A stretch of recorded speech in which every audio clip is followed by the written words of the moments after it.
नमस्कार साथियों, हमारे YouTube चैनल में आपका स्वागत है। अपनी तैयारी को एक लेवल अप करने के लिए हमारे चैनल को सब्सक्राइब करें, बेल आइकन ज़रूर प्रेस करें।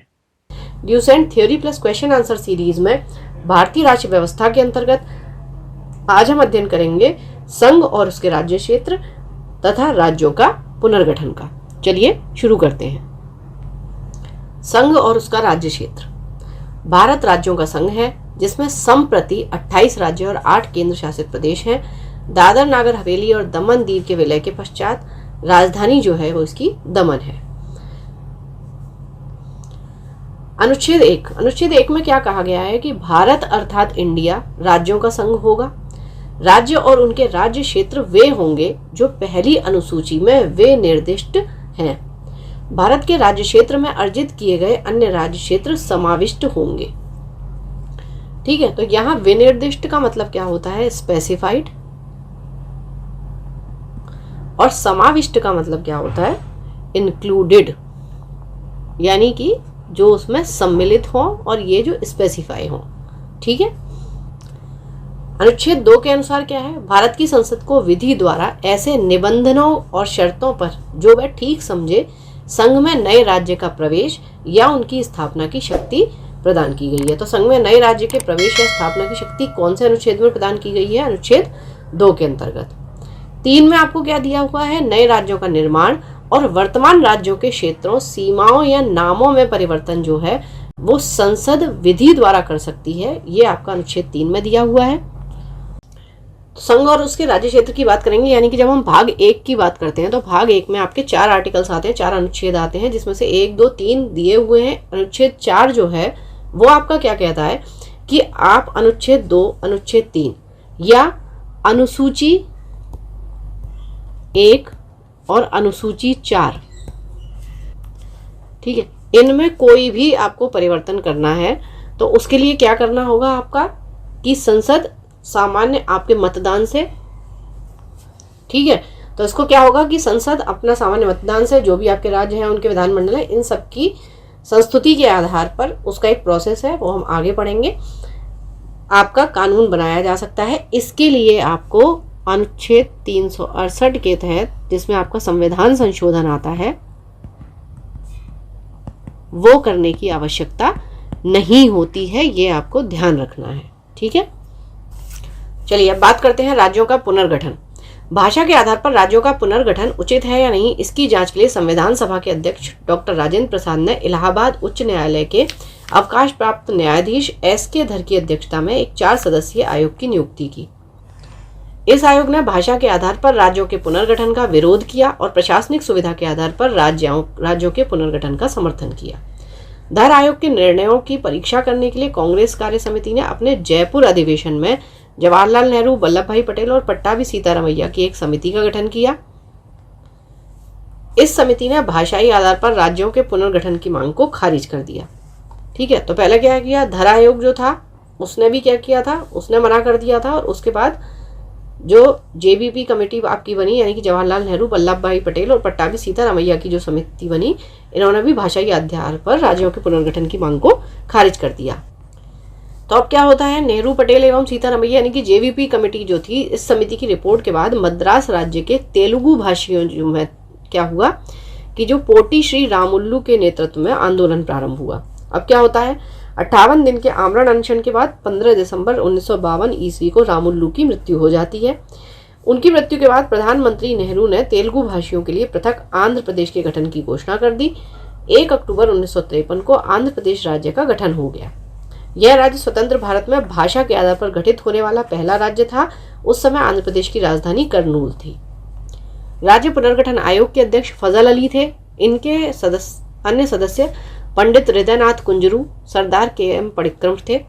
राज्य पुनर्गठन अधिनियम जुलाई 1956 में पास किया गया।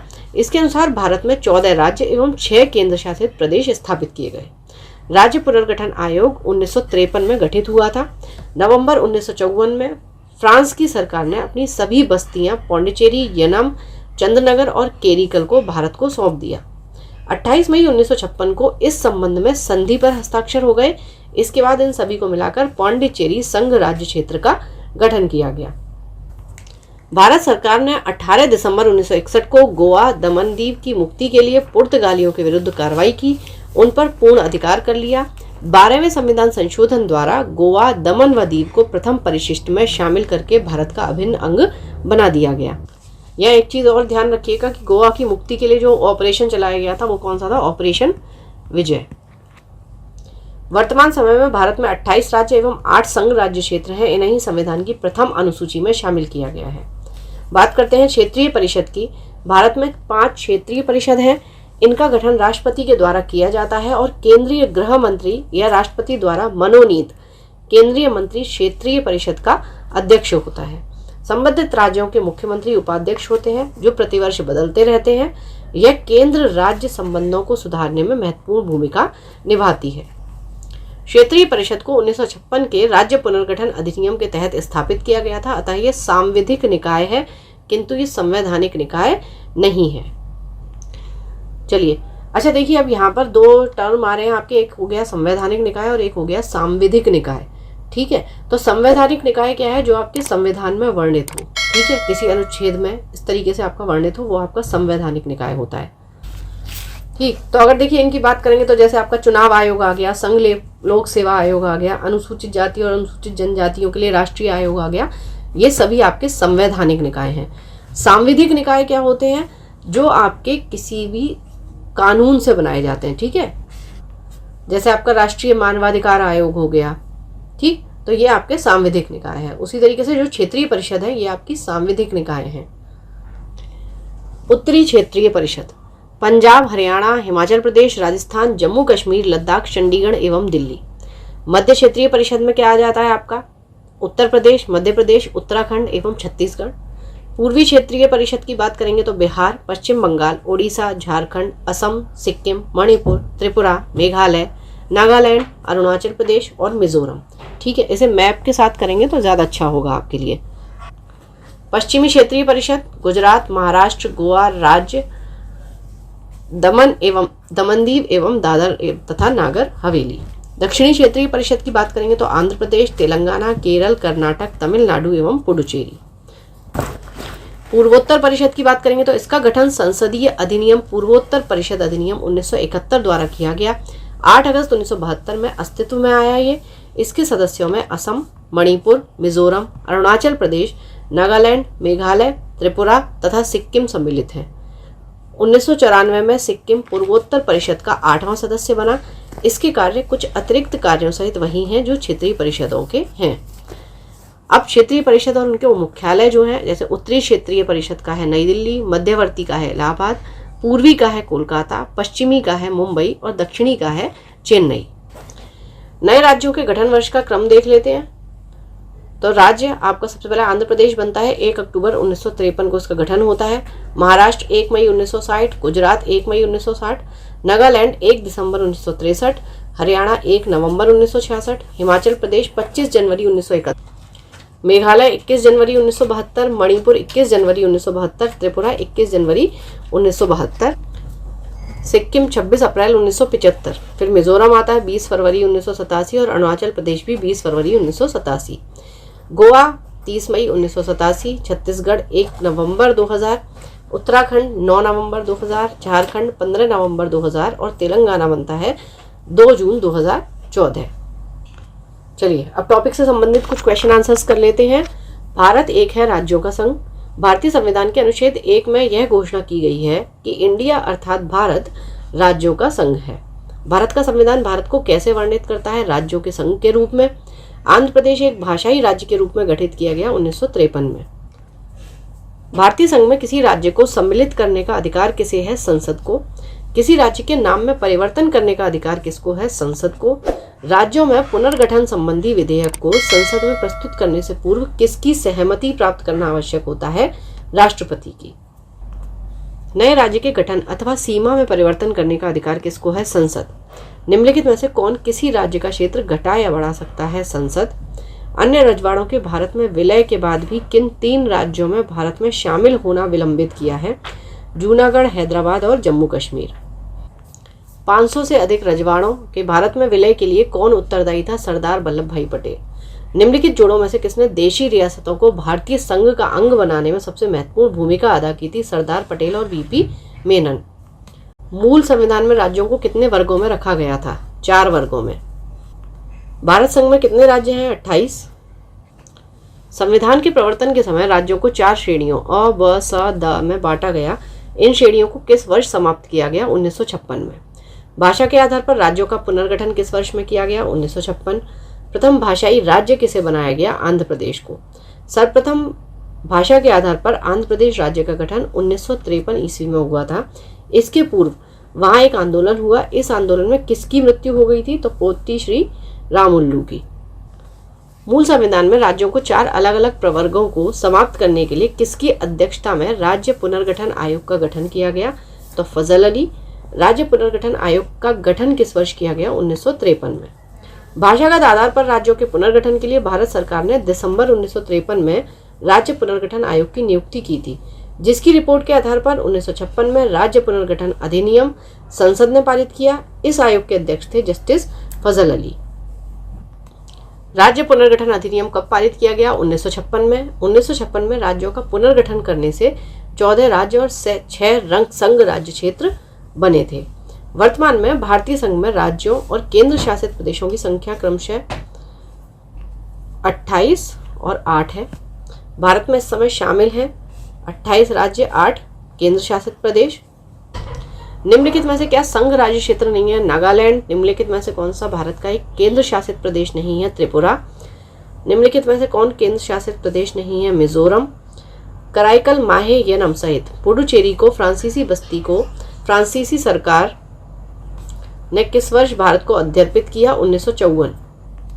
पुडुचेरी को किस वर्ष भारतीय संघ में सम्मिलित किया गया? 1962। किस वर्ष गोवा सहित अन्य पुर्तगाली बस्तियों को भारतीय संघ का राज्य क्षेत्र बनाया गया? 1961। संविधान लागू होने के पश्चात निम्न में से कौन भारतीय संघ का एक आरक्षित राज्य था? सिक्किम। सिक्किम को किस वर्ष भारतीय संघ में सहयुक्त राज्य के रूप में शामिल किया गया? 1974 में। किस संवैधानिक संशोधन के अंतर्गत सिक्किम को भारत का एक सहराज्य बनाया गया? 35वां। कब? 1974 में। हिमाचल प्रदेश को राज्य का दर्जा प्रदान किया गया? 1970। संविधान के 56, 55, 53 एवं 36वें संशोधन द्वारा क्रमशः क्या हुआ? 56वें के द्वारा गोवा, 55वें अरुणाचल प्रदेश, 53 मिजोरम और 36वें सिक्किम को राज्य का दर्जा प्रदान किया गया। तो यहाँ पर एक चीज ध्यान रखिएगा, जब 1974 में 35वां संविधान संशोधन हुआ है तब सिक्किम को भारत के एक सह राज्य का दर्जा दिया गया है, लेकिन जब 1975 में 36वां संविधान संशोधन हुआ तब सिक्किम को भारत के पूर्ण राज्य का दर्जा दिया गया है। तो क्वेश्चन दोनों तरीके से आ सकता है, ये ध्यान रखिएगा, ठीक है। और ये तब कौन सा राज्य बना था? भारत का 22वां राज्य बना था जब इसे पूर्ण राज्य का दर्जा दिया गया 36वें संविधान संशोधन से 1975 में। किस आयोग की अनुशंसा के आधार पर पंजाब पुनर्गठन अधिनियम द्वारा पंजाब और हरियाणा राज्य गठित किए गए थे? धर आयोग। निम्नलिखित में से किस वर्ष सिक्किम को राज्य का दर्जा दिया गया? 1975। भारतीय संघ में सम्मिलित किया गया 29वां राज्य कौन सा है? आपका तेलंगाना, ठीक है। उसके बाद आपका क्या हुआ? ठीक है, तो ये चीज़ ध्यान रखिएगा कि जब 29वां राज्य जो बना था वो तेलंगाना बना था, लेकिन 2019 में जम्मू कश्मीर को केंद्र शासित प्रदेश बना दिया गया था, इसलिए अब आपके फिर से 28 राज्य हो गए थे और 8 केंद्र शासित प्रदेश हो गए, ठीक। झारखंड राज्य का गठन कब हुआ? 15 नवंबर 2000 को। झारखंड राज्य का गठन कब हुआ? 15 नवंबर। 1 नवंबर को होता है छत्तीसगढ़, 9 नवंबर को होता है उत्तराखंड। तो छत्तीसगढ़, उत्तराखंड, झारखंड, इसको आप CUJ से याद रख सकते हैं। 1 नवंबर, फिर 9 नवंबर और फिर 15 नवंबर 2000 को ये तीनों बने थे। सिक्किम भारत का 22वां राज्य कब बना? 36वें संविधान संशोधन के द्वारा 1975 में। उत्तराखंड राज्य के सृजन के समय 11वें वित्त आयोग ने इसे निम्नांकित राज्य का दर्जा दिया था, विशेष वर्ग का राज्य। किसी राज्य से कोई क्षेत्र पृथक कर दो या 2 या अधिक राज्यों को मिलाकर या किसी राज्य क्षेत्र को किसी राज्य के साथ मिलाकर नए राज्य का निर्माण कौन कर सकता है? संसद कर सकती है। भारत में एक नया राज्य सृजित करने वाले विधेयक को पारित होना अनिवार्य है संसद में साधारण बहुमत द्वारा। चलिए, तो यहाँ ये कंप्लीट होता है। पढ़ते रहिए, बढ़ते रहिए, रिवीजन ज़रूर करते रहिए। Thank you for watching, keep learning, stay with me.